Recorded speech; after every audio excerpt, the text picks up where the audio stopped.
I'm going to introduce you to another fellow here that's going to come and speak to you. And many of you have wanted to talk to him and meet him. You told me that. So don't be afraid. He's not going to bite you. You can talk to him, and Russ will be more than glad to talk to you. Russ Carman's with us again tonight. And he's been a friend of mine for many, many years. He's been in the lure and trapping business for 64 years. And that's unheard of. He's a renowned trapper amongst trappers. I mean, anybody that traps or gets into trapping is going to find out about Russ Carman.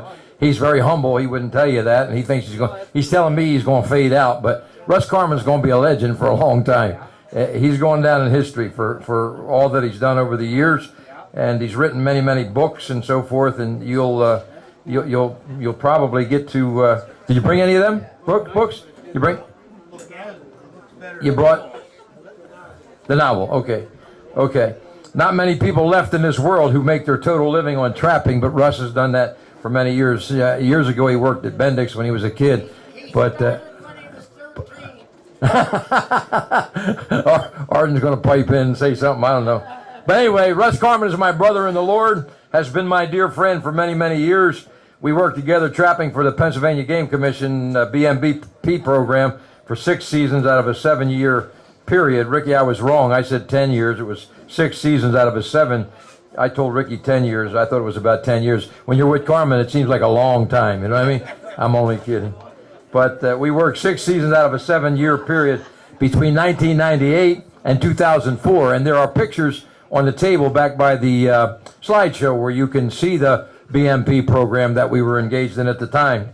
And when I think of Carman, I say this every year, but I want to say it again. I'm reminded of a guy who I was once a little bit enamored with. I read a book called 50 Years a Hunter and Trapper. It was Eldred Nathaniel Woodcock from Potter County. But Russ has outdone him, amen? 64 years, 1955 to 2018. He's still with us, praise the Lord. And a trapper and a hunter. Not a hunter and a trapper like Woodcock, but a trapper and a hunter. He's mainly a trapper, amen? And he would tell you that. He's had a few setbacks at the prime of his life at these latter years. He got spinal stenosis, and that's a narrowing of the spine. That's a lot of pain and so forth. I don't know if he's going to tell you any more about that. But we're all slowing down a little bit, amen? But he's still carrying on, still here, and he's still serving the Lord. I praise the Lord for him. Russ is not only a hunter and expert trapper, but he's an author of books, and I already mentioned that. He's got many, many books that he's written, unbelievable amount of books. He wrote a book called The Illusions of Animal Rights, very good book. I think you can still get from Keith Winkler's place in Sterling Firs in Sterling, Ohio. I can give you the address, or Russ could if you want to get those things. He wrote a book called The Beast Among Us. I think that's the book where he talks about the Manson family threatening his life because he kills animals. And look what those people did, and they're threatening Russ Carman. And I think he talks about that in The Beast Among Us. And then he has a book I highly recommend to you called Happy Trails and Bumpy Roads. That's an autobiography that he wrote about his life. And I think Ricky just got a copy of that. Have you read that yet? You read it? You enjoying it? Good book. I appreciate Russ gave Ricky a copy of that, and Ricky's been reading it. So all the books I just referred to you can get, not from Russ, but from Sterling Firs. He'll tell you about that if you want to ask him. Presently, I think you can only get 2 books from Russ that he's written. One is the novel that he spoke about last year, which is an excellent book. I told you I don't like to read fiction and things that aren't true. But when I started reading that book, when he gave me the copy before he had it printed, when I was editing it, reading it, I couldn't stop reading it. I mean, it was a phenomenal story how he put it all together. It was called originally The Cabin on No Name Lake, and then Russ put a different title on it, For Such a Time as This, and now they got the name back. It's called, they changed it back to The Cabin on No Name Lake, and a subtitle, For Such a Time as This. And Russ will tell you about that tonight, sure. I'm sure he will. But he's only got one book on trapping that he still has. I think he still has it. Canine Trapping Fundamentals. You still got that one? And you can get that from Russ, I believe. Is that in print now? Back in print? Not print? Okay. Yeah, Russ can get you a copy of that if you want. Okay. So I highly recommend to you those books, and he'll probably tell you more about it. And if you get one of those books tonight from him, he brought the novel with him. Make sure you get him to sign it, because he's here, and don't be shy. he'll be glad to sign it. He can still write his name, I'm sure. Brother Russ, he says he didn't graduate from the 8th grade, but I'll tell you what, you read those books, and you think he graduated from major big-time colleges, amen? Unbelievable. It make your head spin. But he's going to be at the table behind that big screen TV back there after we're done, and you can talk to him and get the books if you'd like to. And I'm going to ask Russ to come tonight and say whatever he wants to say, share with you whatever he feels led to share.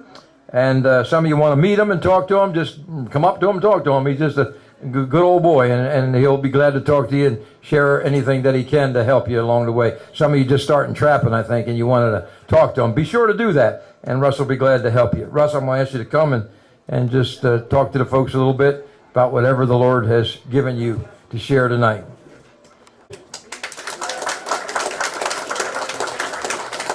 Well, I'll give you the $50 a little later.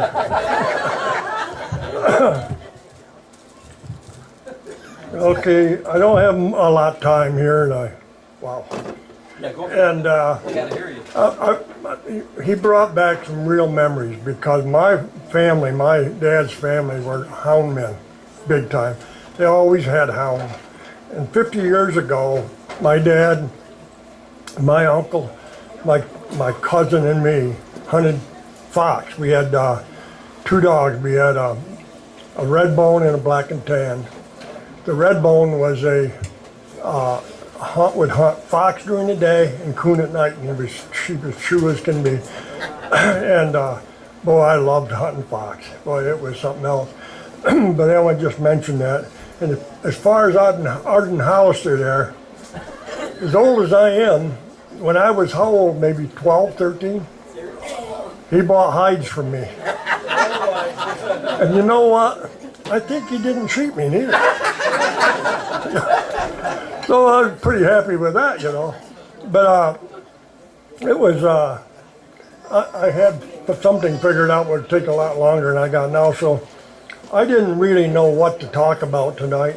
And I talked to Lee here, and I said, what do you think I should talk about? And he said, well, have you got any good stories? Well, you know, I trapped for 60 years. I got lots of stories.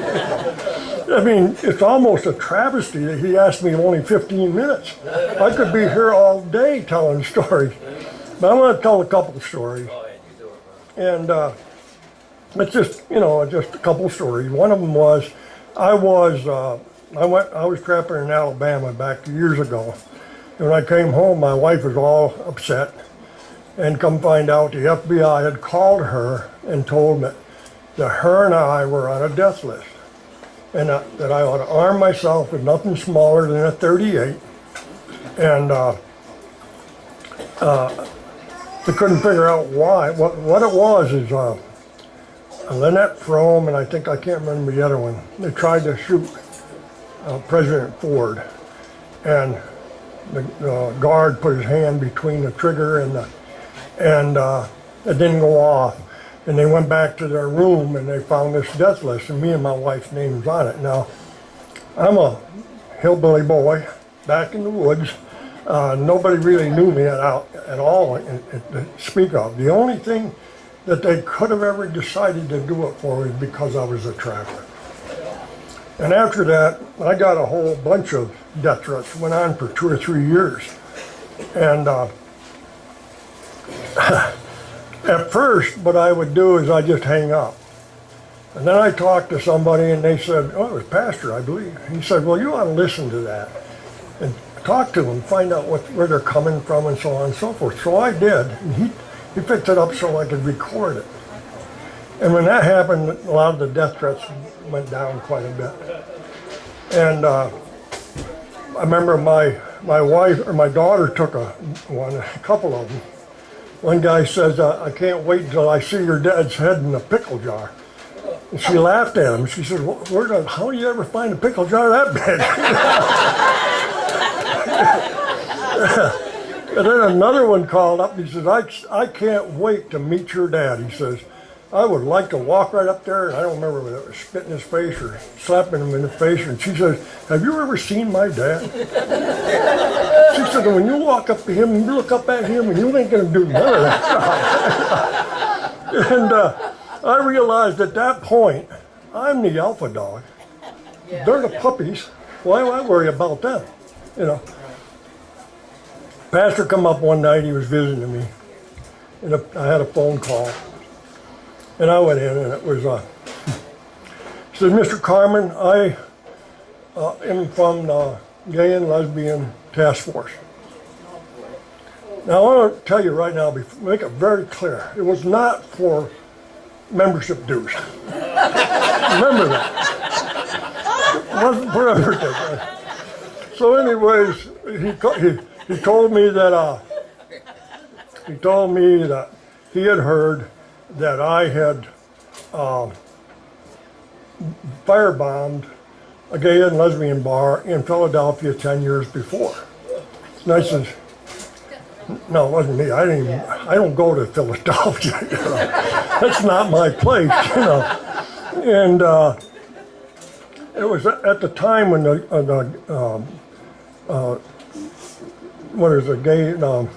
I'm getting old. My memory's gone. AIDS come out real bad, and I don't know how it come about it, but I said, look at it. If I were, we had a little understanding. I didn't like him and he didn't like me. Very clear understanding. But I told him, I said, look at, if somebody came to me and told me I had to kill a million rats or a million coyotes to cure AIDS, I'd say, give me the gun. And I said, so, you know, and basically it was the end of that, you know, and I didn't get no more calls, none. So then there was another story I wanted to tell you too. I never threatened them because when they get these calls, I never threatened them because maybe that's what they were trying to get me to do. So I didn't do it, but I got a little fed up with this after a while. And finally this guy called me. And he come on the phone, he says, Mr. Carman, I belong to such and such an animal rights group. And he said, we got together and we're gonna come and burn your building down, your business down. And he said, all I'm calling you for, I don't want anybody to ever get hurt. I said, well, come ahead, man, you did me a big favor. And he said, what do you mean? You give me enough warrant, I got insurance coming out the, okay. That was a little bit of a lie. And he says, you got to be kidding. I said, no, I'm not kidding. I said, if you want to come up, I said, you can run around my building, you can have torches, whatever you want to do. You can yelp and holler, whatever you want to do. I don't care. But I said, I can shoot a deer running through a thick brush, full speed, and I can shoot him right through the heart. Second lie. I'm confessing here. So he says to me, he says, is that true? Would you really do that? And I said, listen, I said, I kill hundreds of animals a year. One more won't hurt. That was the end of the death threats. So that's about all I want to take. I haven't got too much to talk, but I just wanted to tell you them stories. And I've had a wonderful, wonderful life. And, I mean, when I got into the lure business, I mean, I started out trapping at 9, and I loved it. I mean, it was a passion for me. And when my fur buyer encouraged me to go into the lure business. And so before I started, I mean, everybody told me that I was nuts, blah, blah, fools rushing, or wise men fear the tread. I was a fool, I guess. It didn't work out that way. But I borrowed $500 from a loan company in Montrose, and I paid on it for 2 years, and I still owed more than $500 when I paid it off. And but I prayed to the Lord. I asked Lord, before I got into it, I said, you know, all I want, dear Lord, is I want to work at this, do what I want to do, what I've always wanted to do. I want to be free, so I don't care about the money. There's where I made my big mistake. And He gave it to me. He gave me everything in spades. And I have had a wonderful, wonderful, wonderful life. And if I got time, I want to tell one more little story. I worked Bendix and took all the money I had extra. I put it in that business. I was in the reserves and I got a little money from that. I paid that in the business. And I took all my fur money I paid in that business. In the process, I neglected my wife. She didn't have to drive, and I remember one time, I don't know if I should tell you that or not, but I get upset having to take her to get groceries. And I remember one time we're driving along and I said, you know, I'm really getting tired of trucking your butt, I wasn't butt word, but I said, I'm really tired of hauling your butt around. Well, the minute I said that, I know I was going to live with this the rest of my life. But anyways, what happened was, I worked at Bendix and I got to the point where I could go into the business full time. It was in May. I hope I don't get emotional about it, but what happened was, about 2 months later, I worked all day, and I'd worked till 11 o'clock at my business, and it was we lived in a trailer, and it lived right in back of it. And I had just borrowed $5,000 for inventory, and I still owed 5 or 6. We lived in a trailer at the time. And I worked till 11 o'clock, went in, got cleaned up, went to bed, and about 1 o'clock, I heard my wife get out of the bed, and I opened my eyes, and the whole room was red. She turned around and she says, "Russ, your building's on fire." And I jumped out of bed and I pulled my pants on, didn't put no shoes on, and I run out there. And I was in a panic. I mean, everything that I'd worked for, dreamed for, was gone. So I stood there and I looked at it, and the front of the building was burning. I thought, if I could just run through that building, through that fire, and get on the other side, I could save a lot of the things I need to keep my business going. I could push it out the window and go out with it. So I charged in there. When I got in there, the heat was so intense, I go, ugh. And what I did is I turned, my foot slipped, and I ran out, and I went back into the trailer. My wife was the only one who didn't lose it. I run down the hallway and I could run back, and I went to see my dad, lived right next door. What do you do when you're in trouble? You go to Dad. Amen. And he calmed me down. And I sat in the chair there and I said, there's something stuck to my foot. And he picked it up and he said, "Oh, Russ, when my foot slipped, the flesh on the bottom of my foot had ripped right off and it was flapping." I shouldn't be saying that, but you guys are seeing. And then I had a hole in my heel, and they took me to the hospital, and they put me in isolation. When I laid there, and I looked out the window and watched the sun come up, and I realized that I had gone a long ways away from the Lord. I drifted away and drifted away. And I realized my wife was cheated. And I didn't hardly know my own daughter. And we come out of it, and right after that, there was an evangelist came in the area, and I went there, and I think I was saved when I was a young boy, but went up there and I rededicated my life, and I was baptized in front of my mom and dad, me and my wife. Amen. And that was only a little while after that I come to this church, and I've been coming to this church for 40 years altogether. So I had wonderful, wonderful blessings. This church is one of the greatest blessings I ever had with this church, and them two men right there.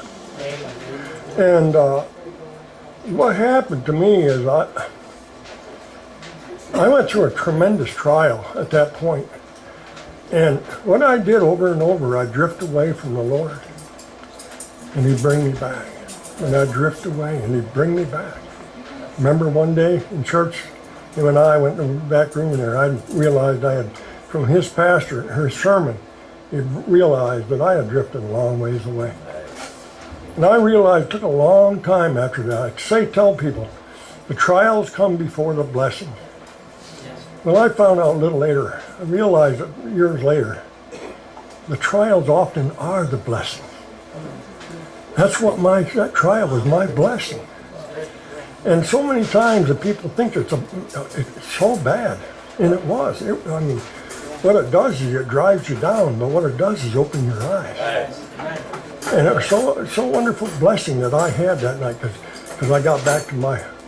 And the funny part is, I'm way over probably.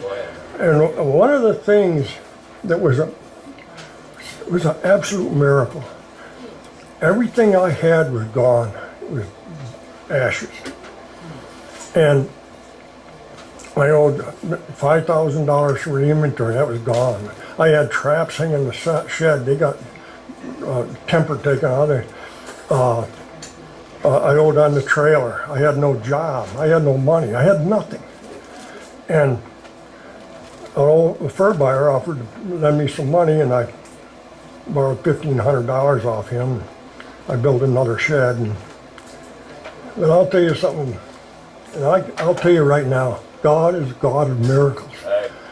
What happened was, me and my wife built a shed, this building, and I had to walk on my tiptoes because of the hole in my heel, and me and my wife built the shed basically. Now, one thing that really got me, my dad lived right above me, and I looked up there one time, and we're slaving on this building. I look up there, and my dad's standing there watching me. And my dad could do anything. He was one of them guys. He was a wonderful carpenter. And I said to myself, why is he watching me? How come he ain't down here? And I went up, I was probably in my early 30s. And I didn't think nothing of it. Later on, I asked him, I said, Dad, why didn't you come down and help me? He said, I stood there and watched my boy become a man. Just like that. And what happened was, I can't tell you, but in October, this was in May, in October, early November, I paid that fur buyer off that $1,500. And when I went down to the bank to try to get some money, and she threw me out practically. And you got to understand, I never missed one payment. I built a business, and I started making money. That year I trapped fox, and I caught a tremendous amount of fox. The prices were up. But if you were to ask me, and I've asked myself 100 times, how did I do it? I didn't. The Lord did it. Amen. And it was a miracle. Because I can't explain to you how it was done. I have no way to explain.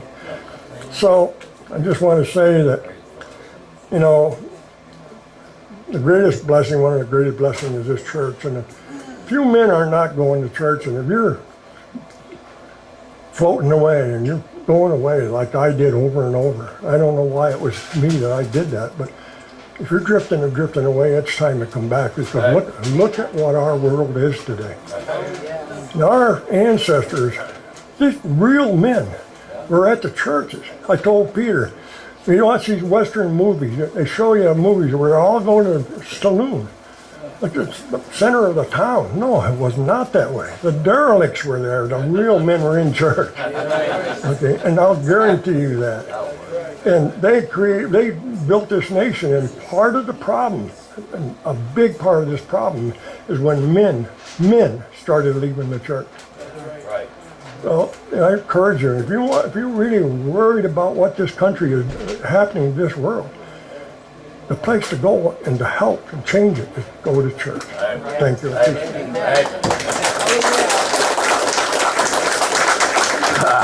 Amen. I appreciate Brother Russ. Amen. He's a blessing to me.